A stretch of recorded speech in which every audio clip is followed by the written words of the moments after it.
Hello everyone. In my last video, I have discussed about the concept of consumer equilibrium, where I said that the two most important theories of consumer equilibrium are the Marshallian or the cardinal utility theory of consumer equilibrium and the Hixian or the ordinal utility theory of consumer equilibrium. I also said that in order to understand the Marshallian theory of consumer equilibrium, you need to have a clear understanding of the concept of utility. Hence, I have discussed about the concept of utility, total utility and marginal utility and the law of diminishing marginal utility in my last video. So please go through these concepts again to have a clear understanding of today's video lecture, which is about the Marshallian theory of consumer equilibrium. Also, I'll be using both Hindi and English in today's video. So let's start with the Marshallian theory or the cardinal utility theory of consumer equilibrium. According to Marshall, a consumer derives utility from consuming a commodity. जब एक consumer एक commodity को consume करेगा तो उससे उसको utility मिलेगा. What is utility? Utility is the one satisfying power of A commodity. कोई भी कमोडिटी का जो सेटिस्फेक्शन देने का पावर होता है उसी को यूटिलिटी बोलता है. Now Marshall assumed that utility can be measurable in terms of numbers. हम जो अपना सेटिस्फेक्शन है उसको नंबर से मेजर कर सकते हैं. In order to measure utility, Marshall took money as the measurement unit of utility. Marshall ने मनी को मेजरमेंट यूनिट के हिसाब से लिया यूटिलिटी को मेजर करने के लिए. For example, if a cup of tea is 2 rupees, अगर एक कप ऑफ टी का प्राइस 2 रुपये है तो हम कह सकते हैं कि Rahul gets 2 rupees worth of utility from a cup of tea. उसी तरह if Pooja pays price 300 to purchase a pair of shoes, then we can say that Pooja gets 300 rupees worth of utility from a pair of shoes. So in this way, Marshall used money as a measurement unit of our satisfaction. Now Marshall theory is also based on the law of diminishing marginal utility. The law of diminishing marginal utility states that whenever a consumer consumes a commodity again and again, the additional satisfaction falls. जब एक consumer एक commodity को बार बार consume करेगा तो जो उससे extra उसको satisfaction मिलेगा कमोडिटी कंज्यूम करने से वो कम होता जाएगा. This is the law of diminishing marginal utility. Now Marshall explained his theory of consumer equilibrium in 2 possible ways. Marshall ने कंज्यूमर इक्विलिब्रियम थ्योरी को 2 अलग अलग तरीके से एक्सप्लेन किया. First, when the consumer consumes only one commodity. जब consumer सिर्फ एक कमोडिटी को कंज्यूम करेगा, दैट मीन जब कंज्यूमर सिर्फ एक कमोडिटी को खरीदेगा. Second, when the consumer consumes only 2 commodities. Now the consumer equilibrium in case of one commodity. According to Marshall, when the consumer consumes only one commodity, the consumer attains equilibrium when it fulfills 2 conditions. 2 condition है जिसको पूरा करना पड़ेगा अगर consumer को equilibrium attain करना है. Equilibrium क्या है? Equilibrium means maximum satisfaction. कोई भी whenever a consumer consumes a good, he gets satisfaction. When that satisfaction is maximum, we'll say that the consumer has attained equilibrium. जब कंज्यूमर को maximum satisfaction मिल जाएगा तब हम बोलेंगे कंज्यूमर इक्विलिब्रियम पहुंच चुका है. सो 2 कंडीशन क्या है? First is a consumer of a single commodity will be at equilibrium when the marginal utility of the good is equal to the price. जब मार्जिनल यूटिलिटी मतलब एडिशनल सेटिस्फेक्शन इक्वल होगा price से, जो price consumer pay करेगा in order to purchase that single good. जब ये दोनों same होगा, एडिशनल सेटिस्फेक्शन एंड प्राइस, तब हम बोलेंगे that the consumer has attained equilibrium. That is when MUX is equal to PX और MUM is equal to 1. MUM क्या है? MUM is marginal utility of money which is MUX by PX. हमने क्या कहा है कि MUX और PX जब सेम होगा तब कंज्यूमर सेटिस्फेक्शन पे पहुंचेगा. तो अगर हम एज्यूम करते हैं कि गुड का प्राइस 10 रुपये है और कंज्यूमर को उससे एडिशनल सेटिस्फेक्शन 10 मिल रहा है तो हम वो कह सकते हैं कि consumer has attained equilibrium. That means दोनों सेम होना पड़ेगा. और अगर हम दोनों को सेम नंबर को डिवाइड करेंगे तो हमको क्या मिलेगा? 1. तो this is MUM. MUM means MUX by PX. So if both the numbers are same, then MUM is always equal 1. That is why The first condition of consumer equilibrium is MUX is equal to PX or MUM is equal to 1. The second condition, according to Marshall, to fulfill consumer equilibrium, to attain consumer equilibrium, is marginal utility falls as consumption increases. That is the law of diminishing marginal utility. जब भी consumer good को again and again consume करेगा, marginal utility must fall. अगर marginal utility कम नहीं होता है, then consumer will never attain equilibrium. ऐसा क्यों है?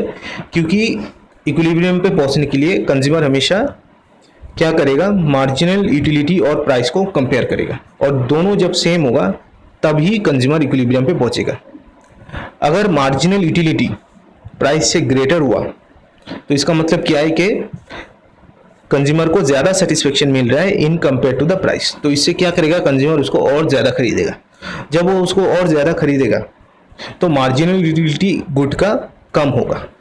कम होते होते प्राइस से इक्वल होगा, तभी जाके वो इक्विलिब्रियम पहुंचेगा.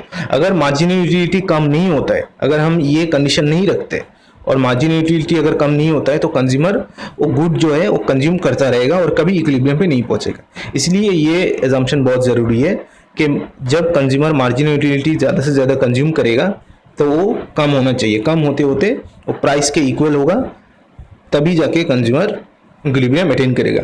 इसमें हम एज्यूम करेगा that the price of the good is constant. Now, in order to explain those two conditions, we'll use table and diagram. Now, in the table, there are 4 columns. Column 1 represents units of good X consumed. That means हमने एक बार consume किया, दूसरा unit consume किया, तीसरा unit consume किया. So it is units of good X consumed. Column 2 is marginal utility. That means जो additional satisfaction मिलेगा. और हम ये देख सकते हैं कि ये क्या हो रहा है? कम हो रहा है. Marginal utility from unit 1 is 25, unit 2 is 15. ऐसा करते करते ये कम हो रहा है. कम हो रहा है मतलब ये क्या हो रहा है? हमारा जो सेकेंड कंडीशन है वो ऑलरेडी फुलफिल हो चुका है. प्राइस, उस गुड का प्राइस कितना है? 5 रुपये है. In all the units it is 5. जैसे कि अगर बाजार से हम 1 किलो आम खरीदते हैं, अगर 1 किलो आम 100 रुपये से खरीदते हैं, तो और 1 किलो ज़्यादा खरीदने से उसका प्राइस 100 ही रहेगा. तो इसलिए प्राइस फिक्स होता है. In that is why the price of good X is 5 rupees. And this is marginal utility of money. Marginal utility of money ये हम कैसे डिराइव किया? This is MUX by PX. That is 25/5 is 5, 15/5 is 3, 10/5 is 2. In this way we have derive marginal utility of money. अभी हमको देखना है कि consumer equilibrium का 2 कंडीशन कहाँ पे पूरा हुआ है. पहला कंडीशन क्या था? पहला कंडीशन था कि एडिशनल सेटिस्फेक्शन और प्राइस दोनों सेम होना पड़ेगा. सो ये दोनों सेम कहाँ है? ये दोनों सेम है at unit 5. When the consumer consumes 5 unit of the good, marginal utility and price is same. और एक उसके साथ था कि marginal utility of money is equal to 1. So ये भी यहाँ पे हो रहा है because 5/5 is 1. So marginal utility of money is 1. So equilibrium का जो कंडीशन है, सेकेंड कंडीशन तो ऑलरेडी फुलफिल हो चुका था क्योंकि मार्जिनल यूटिलिटी कम हो रहा है. और जो पहला कंडीशन है, it has been fulfilled at unit 5. That is why the consumer attains equilibrium when the consumer will consume 5 units of good X. Now this diagram has been drawn for the table. In the y-axis we have taken marginal utility and the x-axis we have taken units of good X consumed. This is the marginal utility curve which is slopes downward. It slopes downward because marginal utility is decreasing. ये price line है. The price line is straight. ये straight है क्योंकि price same है, इसलिए ये straight है. Now the marginal utility curve and the price line intersects at point E. यहाँ पे ये दोनों टच कर रहा है. टच कर रहा है मतलब दोनों सेम है. MUX and PX are same at point E. That is why this is the point of consumer equilibrium. So the consumer attains equilibrium at point E. So both the conditions of equilibrium is fulfilled at point E. This is how the consumer attains equilibrium when the consumer consumes only one good. Now I will explain the consumer equilibrium in case of two commodities. हम ये जानते हैं कि real life में consumer जो है बहुत सारा गुड्स कंज्यूम करता है. The consumer doesn't consumes only one good in real life. The consumer consumes many goods. So how the consumer will attain equilibrium when the consumer consumes so many goods. Marshall ने इसका भी solution दिया है. Marshall said that in order to be in equilibrium, it is necessary that the consumer distributes his or her income in such a way that the marginal utility of money from all the goods are same. Marginal utility of money क्या है? Marginal utility of money means mu x by px. That means जो 1 रुपये खर्चा करके उसको कितना satisfaction मिलेगा उसी को बोलते हैं marginal utility of money. So Marshall ने कहा है कि when the marginal utility of money from all the goods are same then the consumer attains equilibrium. So ये जो कंडीशन है that marginal utility of money must be same among all the goods, इसको बोलता है law of equi marginal utility. Law of equi marginal utility. What does the law says? The law of equi marginal utility says that a consumer will distribute his or her income.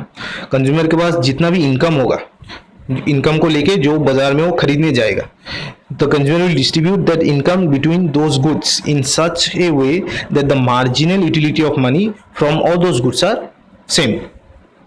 So this law is given by H. Gossens and it is also known as Gossens second law of consumption. So जो martial का जो second commodity case का equilibrium है, it is based on the law of equi marginal utility. So when the consumer consumes only two goods, in order to attain equilibrium, the consumer must fulfill two conditions. तो यहाँ पे भी दो commodity के case में यहाँ पे भी कंज्यूमर को दो जो कंडीशन है उसको फुलफिल करना पड़ेगा in order to attain equilibrium. ऐसा मार्शल का ओपिनियन था. पहला कंडीशन क्या है? पहला कंडीशन ऑलरेडी हम बता चुका है, जो law of equi marginal utility है, that is the condition number 1, जो कि क्या है that the consumer will distribute his money income. जो कंज्यूमर के पास इनकम होगा वो कंज्यूमर कैसे डिस्ट्रीब्यूट करेगा? The consumer will distribute that money income between two goods in such a way that marginal utility of money from both those two goods are same. Marginal utility of money from good X का मतलब क्या है? mu x by px. and marginal utility of money from good Y का मतलब है mu y by py. So marginal utility of money from good X must be equal to marginal utility of money from good Y, and it must also be equal to the total income of the consumer. क्योंकि हमने कहा है कि consumer will distribute his total income, ये MUM total income है, between two goods, ये X और Y दो गुड्स है. The consumer will distribute his total income between two goods in such a way that marginal utility of money from both the goods are same. ये equal sign जो है उसका मतलब है सेम. और सेकेंड कंडीशन क्या है इक्विलिब्रियम का? कि marginal utility falls as consumption increases. तो सेकेंड कंडीशन जो सेम है, पहला कमोडिटी केस में जो सेकेंड कंडीशन था, सेकेंड कमोडिटी केस में भी वही सेम कंडीशन है that marginal utility falls as consumption increases. That is the law of diminishing marginal utility. अभी ये एजम्पशन क्यों जरूरी है? ये एजम्पशन जरूरी है क्योंकि अगर mu x by px mu y by py से ज्यादा हुआ, if mu x by px is greater than mu y by py, तो इसका मतलब है कि कंज्यूमर को x से ज्यादा सेटिस्फेक्शन मिलेगा कंपेयर टू y. तो इससे क्या करेगा consumer? mu x that means good x को ज्यादा खरीदेगा. तो जब गुड x को ज्यादा खरीदेगा तो उसका सेटिस्फेक्शन, एडिशनल सेटिस्फेक्शन अगर वो कम नहीं हुआ तो ये कभी mu y का सेम नहीं होगा, ये दोनों कभी सेम नहीं होगा अगर हम ये एजम्पशन नहीं लेते हैं. That is why marginal utility must fall as consumption increases. So consumer को ये दो जो कंडीशन है इसको फुलफिल करना पड़ेगा in order to attain equilibrium. Now in order to explain those two conditions, हम क्या करेंगे? हम कुछ assumptions लेंगे. We'll take some assumptions. What are those assumptions? पहला assumption है that consumer के पास total income है 60. So कंज्यूमर के पास टोटल इनकम 60 है और जो 60 रुपीज है वो दो गुड पे खर्चा करेगा, गुड एक्स पे और वाई पे. ये सेकंड एजम्पशन है. The third assumption is x का प्राइस 10 रुपए है और वाई का प्राइस 5 रुपए. दैट मीन्स अगर वो 1 यूनिट एक्स खरीदता है तो 10 रुपए देना पड़ेगा और अगर 1 यूनिट वाई खरीदता है तो कंज्यूमर को 5 रुपये देना पड़ेगा और कंज्यूमर जो है अपना टोटल इनकम पूरा खर्चा करेगा। This is the last assumption. ये लास्ट अजम्पशन बहुत इंपॉर्टेंट है कि कंज्यूमर जो टोटल इनकम में 60 है वो दोनों गुड पे पूरा खर्चा करेगा, कंज्यूमर कुछ भी सेव नहीं करेगा। Now we'll take the help of a table in order to explain consumer equilibrium. So column 1 is units of good y and units of good x consume. That means एक unit x और y consume किया, 2 unit x और y consume किया, इस तरीके से ये units of good x and y consumed है। This is MUX, marginal utility from good x, this is marginal utility from good y। दोनों हम अगर ध्यान से देखें तो दोनों डिक्रीज हो रहा है। दोनों डिक्रीज हो रहा है का मतलब है जो सेकंड कंडीशन है कंज्यूमर इक्विलिब्रियम का वो ऑलरेडी फुलफिल हो चुका है। देखिए दोनों कम हो रहा है और सेकंड कंडीशन फुलफिल हो चुका है। अभी ये नंबर्स क्या है, ये नंबर्स इमेजिनरी है। I will suggest students to memorise the table. ये टेबल याद करने से ज़्यादा अच्छा रहेगा क्योंकि नया नंबर अगर यूज़ करता है तो इससे प्रॉब्लम हो सकता है। सो ये नंबर्स याद कर लेना। ये नंबर्स इमेजिनरी है। This numbers are used to explain consumer equilibrium. This is MUX by PX, MUX by PX and this is MUY by PY।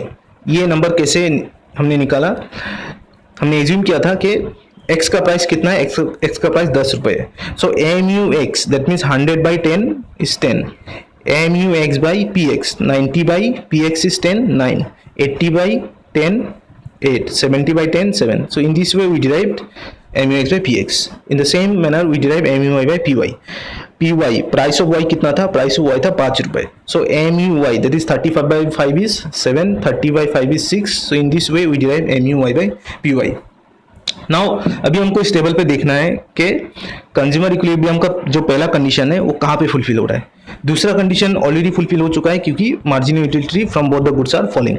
तो हमें पहला कंडीशन देखना है कहाँ पे फुलफिल हो रहा है। पहला कंडीशन क्या था, पहला कंडीशन था that MUX by PX is equal to MUY by PY। तो ये इक्वल कहाँ पे हो रहा है, ये इक्वल 3 जगह पे हो रहा है। ये ध्यान से देखो, ये 7 7 दैट मीन जब कंज्यूमर 4 यूनिट X खरीदेगा और 1 यूनिट Y खरीदेगा, 7 7 इक्वल हो रहा है।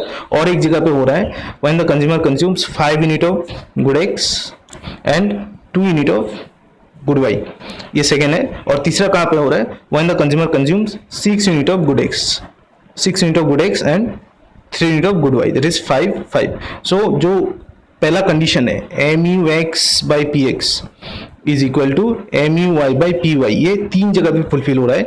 7 7 दैट मीन्स 4 एंड 1 यूनिट पे, 6 6 दैट इज 2 5 एंड 2 यूनिट्स पे and 5 5 that is 6 and 3 units पे। लेकिन कंज्यूमर इक्विलिब्रियम तो एक ही होगा, कंज्यूमर इक्विलिब्रियम तो 3 नहीं हो सकता है। तो इन 3 कंडीशन, 3 जो है इसमें से इक्विलिब्रियम कौन सा है, इसको निकालने के लिए हम क्या करेंगे, हम कंज्यूमर का खर्चा कितना हो रहा है जब कंज्यूमर 4 यूनिट ऑफ X और 1 यूनिट ऑफ Y खरीदेगा, कितना खर्चा हो रहा है, 5 unit of X and 2 units of Y पे कितना खर्चा हो रहा है, और 6 unit of X and 3 units of Y पे कितना खर्चा हो रहा है, ये हम कंपेयर करेंगे। क्यों हमको कंपेयर करना है, क्योंकि इनकम जो है कंज्यूमर के पास दिस इज 60। कंज्यूमर ना इससे ज़्यादा खर्चा कर सकता है ना इससे कम, ये हमने एज्यूम किया है that consumer will spend the total money. So consumer का खर्चा कितना निकल रहा है ये हमने निकालने के लिए यूज़ किया ये फॉर्मूला क्या है, price of X into quantity of X। That means उस गुड का प्राइस कितना है और हमने कितना यूनिट खरीदा, इन दोनों को मल्टीप्लाई करना है। इन दोनों को मल्टीप्लाई जब हम करेंगे तो हमको क्या मिल जाएगा, खर्चा। जैसे कि अगर मैं बाजार में जाता हूँ 1 kg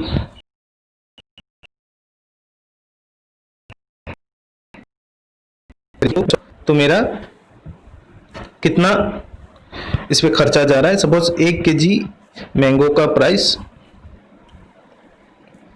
100 रुपये है, ठीक है, और मैंने इसको 3 kg खरीदा है, तो मेरा टोटल खर्चा कितना है, मेरा इधर टोटल खर्चा हुआ 300, मेरा टोटल खर्चा है 300। ये मैंने कैसे निकाला, मैंने मल्टीप्लाई किया प्राइस को किससे, मैंने कितना यूनिट खरीदा, 100 इंटू 3, ठीक है। तो यहाँ पे भी मैं सेम फॉर्मूला यूज करूंगा, मैं प्राइस को मल्टीप्लाई करूंगा मैंने कितना यूनिट्स खरीदा है। सो पहला जो पोजीशन है जहां पे कंडीशन पूरा हुआ था उसमें क्या हो रहा है, कंज्यूमर खरीद रहा है 4 units of X and 1 unit of Y, और एक्स का दाम है 10 रुपए और वाई का दाम है 5 रुपए। सो 10 इंटू 4 एंड 5 इंटू 1, तो टोटल खर्चा कितना हो रहा है कंज्यूमर का 45। तो ये 45 खर्चा हो रहा है, जबकि कंज्यूमर के पास टोटल इनकम कितना है 60, तो यहाँ पे इक्विलिब्रियम नहीं होगा।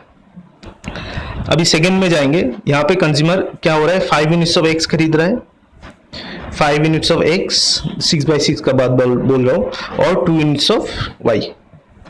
तो यहाँ पे 10 इंटू 5, 10 रुपए दाम है, 5 यूनिट्स एक्स खरीद रहा है, 10 into 5 and 5 into 2।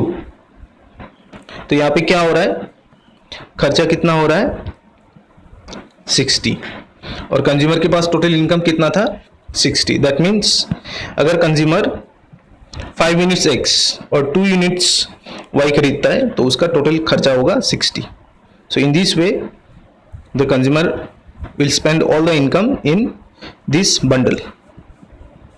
One mistake is there, this is py, these are py, it is px into qx plus py into qy. So this is py, py means price of good y, जो कि कितना था 5 रुपए। अभी third हम situation भी देख लेते हैं, इसमें क्या हो रहा है, कंज्यूमर खरीद रहा है 6 unit of good X and 3 unit of good Y, जो कि 5/5 वाला कंडीशन है। सो एक्स का दाम 10 रुपए है, तो 10 इंटू 6 एंड वाई, ये पी वाई होगा, तो P Y price of Y 5, और कितना यूनिट्स खरीद रहा है 3 यूनिट्स, तो ये टोटल मेरा कितना निकल रहा है 75। तो इसमें 60 से ज्यादा खर्चा हो रहा है, और इतना पैसा कंज्यूमर के पास है नहीं। तो दैट मीन्स ये पहला जो है सिचुएशन, और थर्ड सिचुएशन पे कंज्यूमर इक्विलिब्रियम नहीं होगा। कंज्यूमर इक्विलिब्रियम कहाँ पे हो रहा है, कंज्यूमर इक्विलिब्रियम हो रहा है when the consumer consumes 5 unit of good X and 2 units of good Y, because only at this unit of consumption consumers total income is spent.